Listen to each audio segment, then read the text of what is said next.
जय श्रीमन नारायण। राधे राधे। वैशाख महात्म 20वां अध्याय।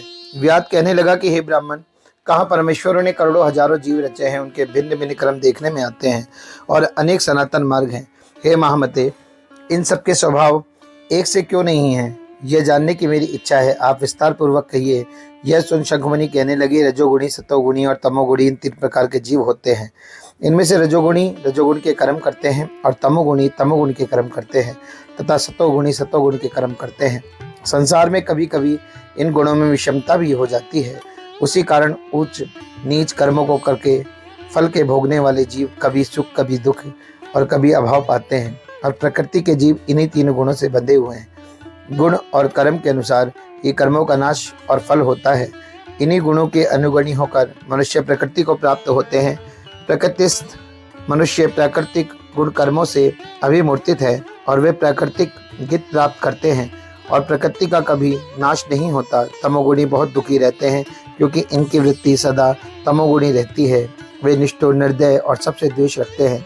राक्षसों से लेकर पिशाच तक सब तामसी गति को प्राप्त करते हैं। रजोगुणियों की बुद्धि पाप पुण्य से मिश्रित होती है, अतः ये पुण्य और पाप दोनों करते हैं। इन्हीं पुण्य से स्वर्ग और पाप से नरक मिलता है। इनसे ये मंद भाग्य वाले संसार में बारंबार जन्म लेते हैं। सतोगुणी धर्मशील, दयावान, श्रद्धावान, पराई निंदा न करने वाले होते हैं। इनकी वृत्ति सतोगुणी होती है।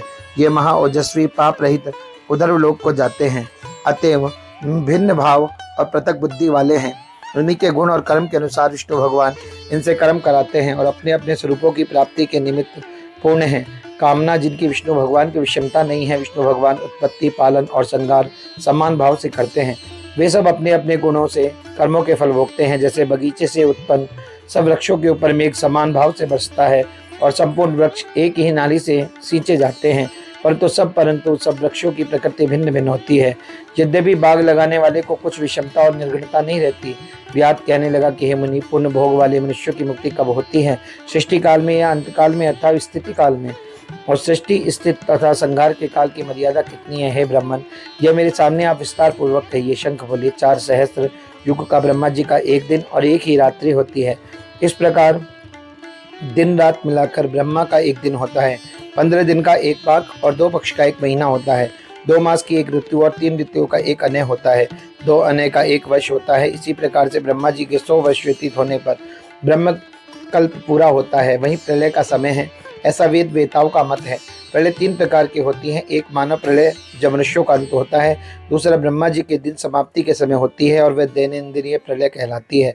उसके पीछे ब्रह्मा जी लय के समय जो प्रलय होती है उसे ब्रह्म प्रलय कहते हैं। ब्रह्मा जी के एक मुहूर्त में 1 मनु की प्रलय होती है। इस तरह जब 14 मनु के प्रलय हो जाते हैं तब एक दैनंदिनी प्रलय होती है। इन प्रलयों की उतनी ही अवधि पर्यंत स्थित रहती है। मनवंतर प्रलय में भूर्भुवः स्वः तीनों लोकों का लय हो जाता है, किंतु मनवंतर प्रलय में चेतन जीवों का ही नाश होता है, परंतु लोकों के स्वरूप का नाश नहीं होता। केवल उन लोगों की पूर्व की तरह जल से पूर्ति हो जाए। फिर मनवंतर के अंत में चेतन जीवों की पुनः उत्पत्ति होती है। और हे व्याध, दैनंदिनी लय में लोक और लोकस्थ सबका नाश होता है। केवल सत्य लोक के अतिरिक्त और कोई लोक नहीं रहता, सब नष्ट हो जाते हैं। और ब्रह्मा जी के शयन करने पर चेतन अधिभूत जीवों सहित सब लोकों का नाश हो जाता है। कोई कोई तत्वाभिमानी देवता और मुनि ही बचे रहते हैं और सत्वलोक के शयन करने वाले भी बचे रहते हैं। वे सब कल्पांत तक सोते रहते हैं। फिर रात्रि के समाप्त होने पर पूर्व सृष्टि के अनुसार ब्रह्मा जी की सृष्टि की पुनः रचना करते हैं। ऋषि, देव, पितृलोक, वन धर्मों सहित 4 वर्गों को अलग अलग रचते हैं। जब चक्रधारी विष्णु भगवान दशावतार पुनः नियम के अनुसार होते हैं, इस तरह अन्य अनेक देवता ऋषि कल्प के पश्चात ब्रह्मा जी के द्वारा फिर से उत्पन्न होते हैं। और जो ब्रह्मा जी के संग मुक्ति पाने वाले हैं वे सब ब्रह्मलोक में ही रहते हैं। और जो सिद्धि प्राप्त राजा हैं, साधु और सिद्ध ब्रह्मलोक के वासी है, वे सब सत्यलोक में ही स्थित रहते हैं, यहाँ नहीं आते। तथा जो उस राशियों पर जाने वाले उसी नाम से श्रुति में रीति स्थित है, वे फिर जाते हैं। अतः अपने अपने कर्म करता अपने अपने गोत्रों में जन्म लेते हैं। और जब कलयुग समाप्त हो जाता है, सब दैत्यों का नाश होता है, तो वे भी सब कलयुग सहित अपने गति को जाते हैं। उनका ये स्थान होता है और उनके नाम के राशिष्ट जो और भी है जो हैं वे अपने अपने अनुसार वैसे ही कर्म करने वाले होते हैं। अब मैं तेरे सामने सृष्टि काल और मुक्ति काल का वर्णन करूंगा। सावधान होकर सुनो। देव देवेश भगवान एक निमिष ब्रह्मा जी के कल्प के समान होता है। तदंतर देवों की मुकुटमणि भगवान का उतना ही उन्मेष अर्थात पलक का खुलना होता है। निमिष के अंत में अपने कुछ शिष्ट लोगों के सृजन की इच्छा होती है।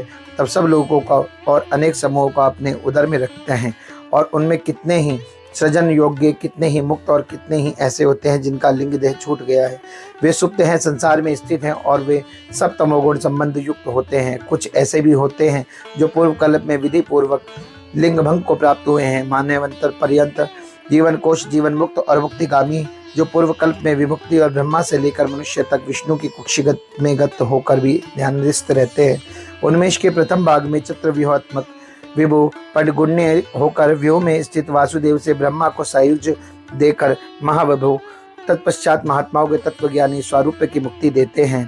किसी को समीप्य मुक्ति देते हैं तथा देवादिदेव जनार्दन अन्य मनुष्यों को सालोक्य मुक्ति देकर अनिरुद्ध रूप में संपूर्ण स्थित लोकों का अवलोकन करते हैं। प्रद्युम्न से सृष्टि के रचने का विचार करके माया कृत और शांति से स्वयं हरि भगवान विवाह करते हैं।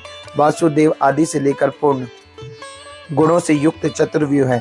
उन माया जया आदि शक्ति से युक्त चतुर्व्यूहात्मक महाविष्णु भगवान भिन्न कर्म और आशय वाले लोक की रचना करते हुए स्वयं पूर्ण काम नेत्र खोलने के अंत में फिर विष्णु भगवान योग माया का आश्रय लेते हैं।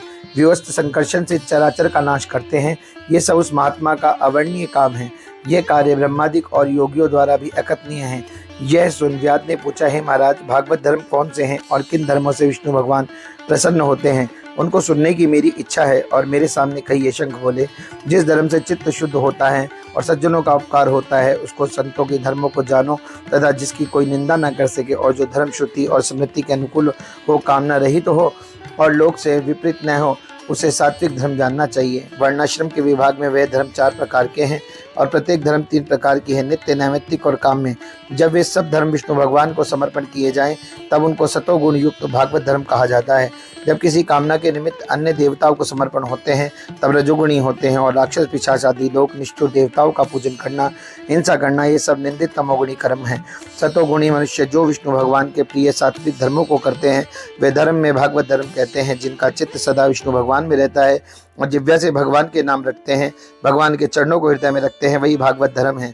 जो लोग सदाचार परोपकार करते हैं और सदा ममताहीन रहते हैं वही भागवत धर्म है। जिनको शास्त्र, गुरु, साधु, कर्म और विश्वास है, जो सदा विष्णु भक्त हैं और वही भागवत धर्म वाले हैं।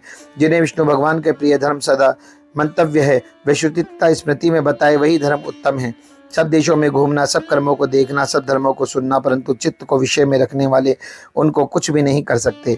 जैसे उत्तम स्त्री संपुष्पक को कुछ भी नहीं कर सकते। साधुओं के दर्शन से ही सत्पुरुषों का मन द्रवीभूत हो जाता है। जैसे चांदनी को देख चंद्र कांति मणि स्वयं ही द्रवीभूत होती है। उनके स्थिर मन इच्छाओं से भ्रमण मास से ही विषयों में अलग अलग होकर पाप रहित तेजों में रहते हैं। जैसे सूर्य कांति मणि रहती है। कामना रहित होकर श्रद्धा पूर्वक जो विष्णु संबंधी धर्म किए जाते हैं वही भागवत धर्म है। इस लोक को परलोक में सुख देने वाले बहुत से धर्म देखे हैं, परंतु विष्णु भगवान को प्रसन्न करने वाले धर्म सूक्ष्म और संपूर्ण पापों को नाश करने वाले हैं। क्षीर सागर में से सबकी हित कामना से जैसे दही से मक्खन निकाल लेते हैं, ऐसे ही वैशाख के धर्म में भगवान से लक्ष्मी को बताए हैं।